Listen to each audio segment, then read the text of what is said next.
سیراب خوشمزه ترین مزه‌ایه که میتونید درستش کنید. کنار ماهی، انواع غذای گیلانی یا هر غذای دیگه‌ای فوق‌العاده است. حتی این مزه خوشمزه رو خالی با نون و برنج هم میتونید بخورید.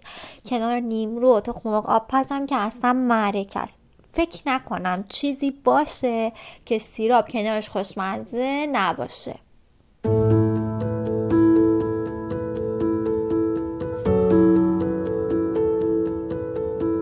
برای درست کردنش نیاز داریم به آب انار ترش، سبزی‌های معطر شمالی مثل چوچاق و خالواش، گردوی پودر شده و رب آلوچه قرمز.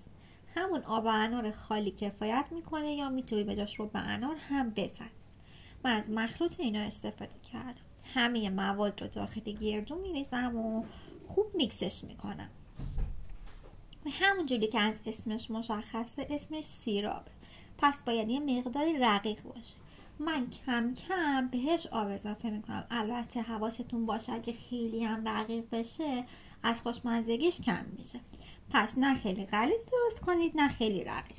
کم کم بهش آب اضافه میکنم و هم میزنم تا به غلظت مورد نظرم برسه.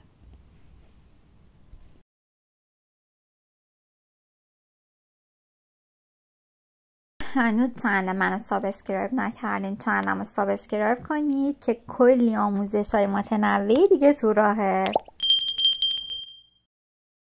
تو این مرحله با توجه به ذائقه خودتون بهش مقداری نمک و گلپر هم اضافه کنید.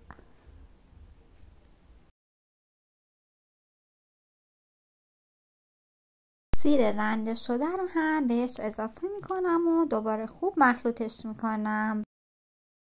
تمام. به همین راحتی یه سیراب خیلی خوشمزه دارید. حتما امتحانش کنید. مطمئنم که خوشتون میاد. برای دیدن ویدیوهای بیشتر چنل مهتاب پز رو سابسکرایب کنید.